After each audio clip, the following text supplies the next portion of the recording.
My name is Alyx Flournoy, and I head up the product specialist team at Omega Point. And Omega Point provides a platform for institutional asset managers to be able to access kind of sophisticated tooling and data that can help them incorporate quantitative processes into their workflows. And this is extremely important in the current markets, which we know are becoming kind of increasingly factor driven in nature. And I know that factors are one of the things that we plan to talk about today. So what is a factor exposure, or what are factor risk models? Well, really, before we can answer that question, we should kind of level set on what factor models actually help us understand. And typically that's risk. So a better question to start with might be, what is risk? And the way that we think about it is that risk is really just kind of uncertainty. And people quantify this in many different ways. Some people use metrics like value at risk or VAR. Some people think about it more simplistically, like gross or net dollar exposure to the market.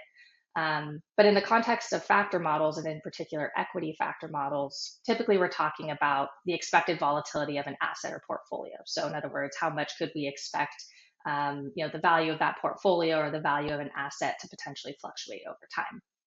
So once you've actually quantified how much it could deviate, the next thing is to consider why it could deviate. And this is actually, in many cases, a more important question, is kind of what sort of external forces could come into play that could push an asset or a portfolio in a way that's different from what you expect. And so we use factors to describe the movement of stocks, assets, portfolios. And a factor is really just a characteristic that's kind of common across a group of securities or a broad market. Probably the most well-known factor would be something like beta. It's widely accepted that the way that a stock has moved historically relative to a broad market like S&P 500 or the MSCI ACWI is typically a good indication of how it could be expected to move in the future. But research has also shown that there are lots of other factors that exist besides just beta that explain the movement of stocks. So these could be things like size or market cap, where we know large cap stocks tend to perform very differently than small cap stocks, or value, where we know cheap stocks perform very differently than expensive stocks. And what we've seen is that kind of like as the sophistication of financial data collection and tooling and methods to actually analyze all of that data has grown and increased over time, models are starting more and more to incorporate different types of factors, kind of more alternative, non-traditional types of factors. Things like long and short active crowding, or crowding coming from ETF flows, or maybe sensitivity to rates. And as you can imagine, these are the types of factors that are very relevant for the current market environment. So now that we've kind of defined risk, back to the original question of what is a factor exposure, like I mentioned, it's really just like a characteristic with regards to those factors. So if I have a $10 million position in a stock, how much would I expect that stock to change due to its market cap or its multiples or maybe its sensitivity to rates? I do think, based on like the many conversations that I have with fundamental or activist stock pickers, most of them say, why should I care about factors? What they prefer to do is just focus on kind of their deep fundamental research, think about the idiosyncratic nature of stocks. What is the management quality of the company, what's the IP of the company, and so on and so forth. But the reality is that there are many kind of external forces that push these stocks around and kind of create sort of price action that has absolutely nothing to do with the fundamentals. Actually, there was a report that came out from JPMorgan in 2017 that noted that only 10% of stock flows were actually attributable to fundamental stock picking. So that means that conversely, 90% of those flows were quantitative or factor-based in nature. So as you can imagine, if 90% of the flows on stocks are factor-based in nature, then there's really strong external forces that are completely unrelated to the alpha thesis on a name. So as a fundamental investor, especially as a short seller, it's really important to understand kind of what those external forces are. Most market environments have the potential to see very large factor concentrations. And of course, this happens to kind of varying degrees over time, but really anytime there are these underlying kind of themes that can bubble up to the surface that are driving kind of the market or segments of the market, you're going to start to see an increase in the prevalence of not just factor concentrations, but unexpected factor concentrations, which is really the key. The factors that you didn't know existed in your portfolio or that you preferred to avoid, but maybe unintentionally ended up leaning into. We also see factors become crowded when there are regime changes or style rotations taking place, much like what we're experiencing now, kind of with the shift to a more macro-driven environment, the value and growth rotation that's occurring. And during these times, the market often kind of struggles to adjust quickly enough to really kind of mitigate risk coming from these regime changes. So yeah, so how often do kind of new factors come into play, or factors sort of change or evolve over time? I mean, there's two ways to really think about this. The first is that, there may be factors that have existed for quite some time that maybe we didn't have sort of the methods or the sophistication to actually be able to quantify or capture. So as I kind of mentioned earlier, the improvements in technology, improvements in data collection and analytics really allow us to start to kind of discover or find factors that may have existed for quite some time, but like I said, that we didn't really have the ability to actually capture. So there's that aspect of it. And then there's also the aspect of just the changing market dynamics. So as I mentioned earlier, right now the rising rate environment is, a really relevant risk that managers are really thinking about. And it's something that maybe 3 years ago or so, wasn't quite as prevalent or wasn't quite as sort of market moving in nature. So, new factors are kind of always evolving and coming out of the fact that the markets are very dynamic and they're kind of always changing. So short sellers don't necessarily accumulate more or different factor exposures than long investors. The stocks that they're investing in are subject to the same types of systematic pressures that long investors experience. But one difference I would highlight is that the pain that short sellers feel from a factor rotation or when a factor moves against them tends to be more acute. So it's faster and it's sharper than what a long investor might feel, and especially when that factor move is widespread. And really the reason for this is that the liquidity characteristics for highly crowded shorts are quite different than that of highly crowded longs. Short sellers tend to feel pressure to cover their losses sooner in order to be able to avoid kind of large losses or a squeeze. An example of this, we can think back to Q4 of 2020 when COVID vaccine news first came out. I think it was maybe early November of 2020. And the market started to very rapidly price in an economic recovery. That really caused factors to do some strange things. Momentum very suddenly crashed, experienced like a 5 standard deviation downturn. And then beta subsequently had this really rapid rally over about a month's period. Beta had actually already been rallying for the majority of 2020, but it saw a very kind of sharp upturn around that time. And this put very rapid upward price pressure on crowded shorts, things like the Bed Bath & Beyonds of the world, Blackberries, GameStops, which all had a very kind of strong overexposure to beta during that time. And so this type of rapid factor movement likely made it very challenging for those short sellers who may have felt pressure to cover their losses kind of quickly to mitigate those losses, but likely struggled to find the liquidity to do so. Hedging the factor exposures for short sellers, but really any fundamental or kind of activist stock picker is extremely important because there's likely somebody else on the other side kind of evaluating their skill that's sort of making sure that that skill really is in identifying sort of the idiosyncratic nature of those bets, doing the deep fundamental research that's required to kind of understand what's going to move the company for company-specific reasons, not for more systematic reasons. Because of course, their clients can go out and get that systematic exposure very cheaply in the market. So I think it's extremely important for fundamental managers and short sellers to sort of not only be aware of what systematic or factor-driven risks exist in their bets, but also to take steps to actually hedge out those factor exposures so that they really are kind of focusing on the idiosyncratic nature of their bets. Well, the first step in sort of hedging out your factor exposures without kind of removing or neutralizing your alpha thesis, your alpha bet, is first and foremost to understand what those factor exposures actually are. And once you understand what those factor exposures are, then the most effective way to neutralize those factor exposures would be to kind of build an offsetting hedge that exactly aligns with the exposures of the stock that you want to remove. So for example, let's take a very highly shorted stock like AVIS, for example. AVIS currently has positive sensitivity to interest rates. And that means that as we kind of continue into the rising rate environment, we would expect AVIS's exposure to rates to sort of be a tailwind or would result in positive performance for AVIS. But that means that if you take a short position in AVIS, that's likely going to result in a net negative exposure to rates. So given the current rising rate environment, that's a very risky exposure for one to carry. So typically what an investor would do is find a basket of stocks to take a long position in that has positive exposure to rates. So for example, if you're $10 billion short AVIS, you would want to go long $10 million of this basket, which is going to do two things. First, it's going to mitigate your market exposure because now you're kind of running a net neutral trade. But secondly, it's going to mitigate your rates exposure specifically because you've completely offset that exposure that AVIS had using the long basket.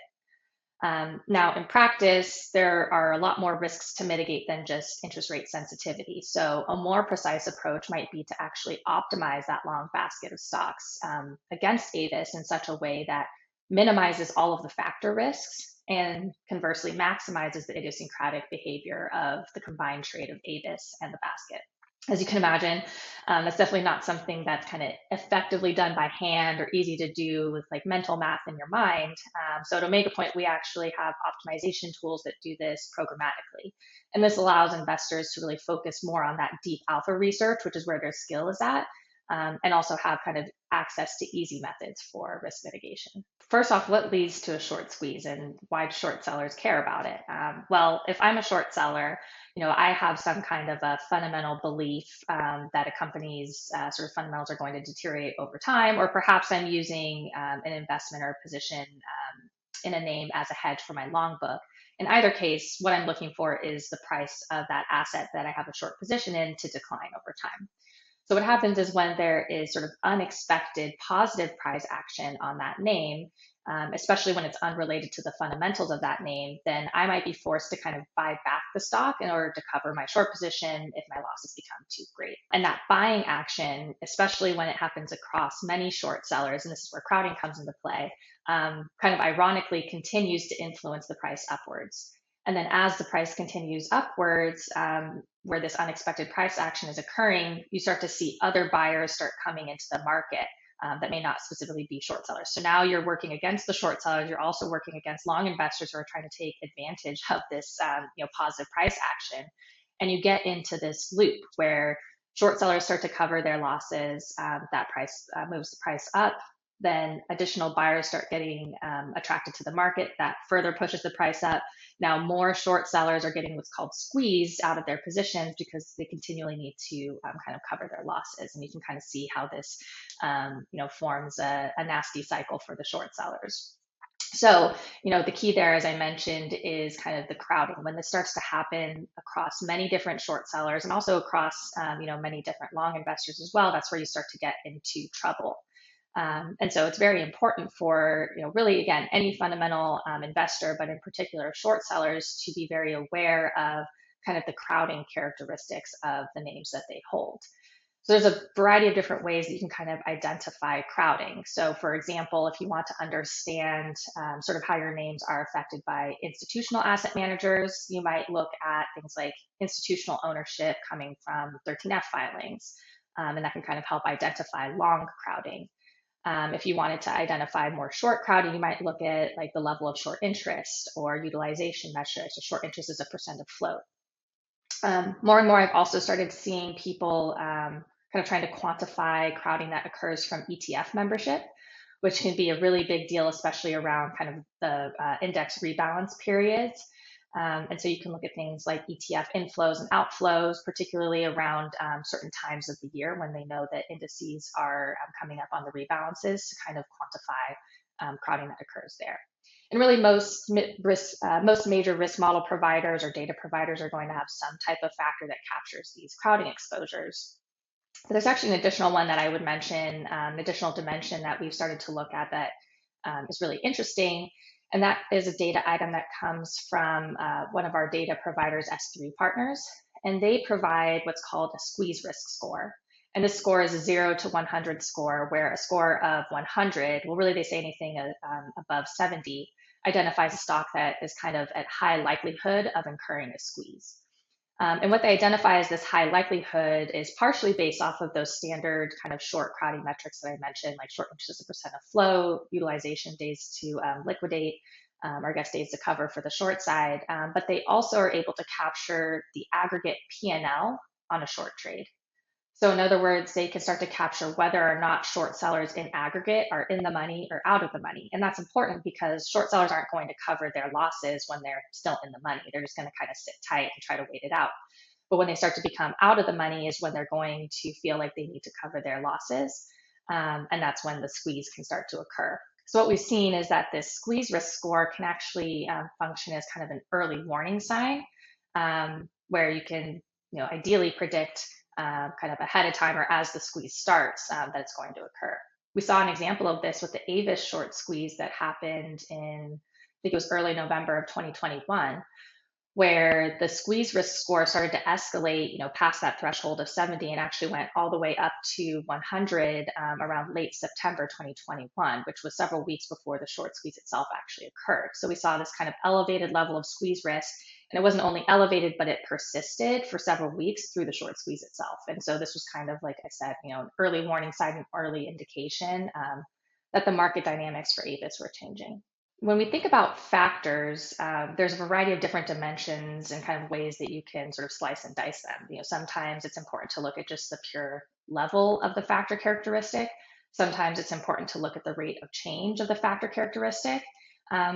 But most often, what's really important to look at is the level or the rate of change of the stock relative to all other investable stocks that you see, right? Because everything is sort of a trade-off in terms of, investing in one name versus another. And it's important to understand how the characteristics or the factor behaviors change for a stock relative to another one. And so we kind of think about them, across all of those different dimensions. Like I said, level, the rate of change, like how rapidly is the characteristic changing, either increasing or decreasing, and then also what it all looks like relative to its peers. The current market environment is just so clearly factor driven, right? And it has been for some time. But I think what we're starting to see is that, asset managers, hedge fund, banks, really large institutions are starting to feel kind of the pain from being unable to very effectively and quickly kind of quantify their factor exposures, and not only quantify them, but take action on them as well. And I think that is kind of fueling a trend that we're seeing is, these teams that are traditionally, standoffish as it comes to factors are starting to kind of open their eyes to the idea that, they need to be very factor aware. And not only factor aware, but they need to have tools that allow them to actually mitigate those unwanted factor exposures that we discussed earlier. Right now, in particular, I think the things that are really top of mind for investors are the macro-driven environment. So people really need to be able to very precisely quantify what their interest rate exposure is or what their exposure to inflation is. And then be able to kind of find and source new ideas. So kind of leverage very robust research prioritization and screening tools to be able to understand, okay, well, where can I find names that can help me mitigate that interest rate risk exposure, but still stay within my mandate? So that's certainly one trend that we're seeing. Another trend that we're seeing is sort of, how can I mitigate my exposure or mitigate my risk around the value versus growth rotation? Growth managers right now that historically, were running very heavy bets against value are starting to feel that pain right now. And I think part of the education process that we have is that it doesn't necessarily need to be an either or situation. You can still be a growth manager and kind of lean into, high quality, high growth names, but also find names that fit into that mandate and can also help mitigate your risk against value rotation, whether it's finding long ideas that are growth oriented, but also have some value tilt, or if it's finding short ideas that can kind of help kind of offset or mitigate that value exposure. You can definitely use factor exposures to offset one another and actually kind of have two factors that are a trade-off to one another that can help mitigate your risk. And that's part of the concept behind a risk model itself. We talked about the factor exposures that drive risk models, but the other thing that drives risk models is this notion of a correlation matrix or covariance matrix. So understanding how one factor is going to move if a different factor moves in a certain direction. And this covariance matrix or this, the correlations that underlie the risk model can kind of very easily quantify and capture all of that in a very systematic way. So there's two ways, kind of two high level frameworks, I would say, that I think about when I think about sort of factor offsetting and risk mitigation. So, we talked earlier about, how you would go about actually hedging your factor exposure, and how part of that is using an optimization process to be able to kind of mitigate or minimize risks across all factors at one time. And an optimizer typically will leverage a correlation matrix. So, be able to kind of see how the factors move in relation to one another to be able to kind of minimize all of those risks. So you might even be willing to take a little bit of a larger bet in one factor because, that large bet in a factor is going to completely offset a bet in a different factor, and then that can kind of help mitigate your risk. But then the other framework that I would think about is that, these factors, particularly, kind of the more fundamental or style factors, are not mutually exclusive. So as I mentioned earlier, just because you are a growth manager, you typically have, overexposures to growth type of factors, doesn't necessarily mean that you have to have an underexposure to something like value, or an underexposure to, a different type of a factor. And so again, you can kind of use screening tools to say, well, I want to find names that are in my investable growth universe, for example, that also have overexposure to dividend yield or overexposure to earnings yield or to book to price, to be able to kind of find those names that sort of fit in both camps and can be good names to lean into as you're going through rotations like the one that we're experiencing now with value versus growth. As we've talked about, throughout the conversation, the market is becoming increasingly factor driven. Factors are certainly here to stay.